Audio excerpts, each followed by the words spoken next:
9, 10 və 11-ci sinifə keçən əziz şagirdlər, sizin üçün hər gün sıfırdan başlamaqla fizikaya aid dərs izahları paylaşacağım.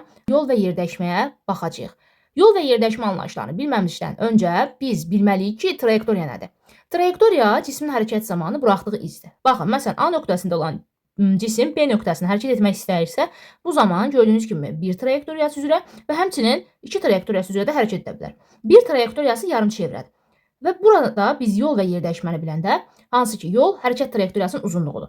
Yəni, bir üzrə fikir verin, yarımçevrə üzrə hərəkət edir. Çevrənin uzunluğunu riyaziyyatdan bilirik. C bərabərdir 2 pi r. İndi yarımçevrə üzrə hərəkət etdiyindən bir trayektoriyasına uyğun yolumuz L hərfindən işarə edirik. L1 bərabər olacaq 2 pi r bölü 2. Və gördüyümüz kimi pi r-ə bərabər oldu.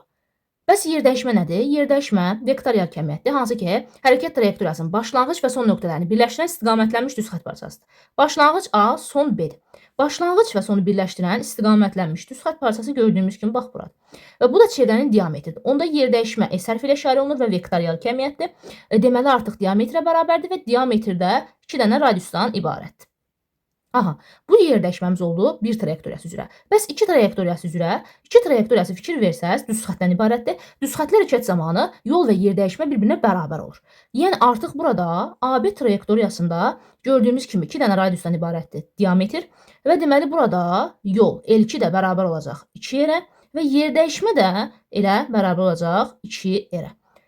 Gördüyümüz kimi 2 dənə radiusdan ibarətdir. Aha, deməli baxın. Yol necə kəmiyyət oldu? Yolumuz oldu skalyar kəmiyyət, yerdəyişməmiz oldu vektorial kəmiyyət. Hər ikisində BSD əsas vahidi metrdir. Hərəkət trayektoriyasının uzunluğu oldu yol. Hərəkət zamanı sıfıra bərabər ola bilər. Yerdəyişmə sıfıra bərabər olar. Hansı halda cismin başlanğıc və son vəziyyəti üstə düşdükdə. Yəni, tutaq ki, burada cisim A nöqtəsindən başlayıb B-yə gələr və B-dən də yenidən A-ya gələrsə, baxın, başlanğıc da A, son da A. Deməli, onda burada yerdəyişmə sıfır olacaq. Amma yol heç bir zaman sıfır ola bilməz. Deməli, yerdəyişmə sıfır olar.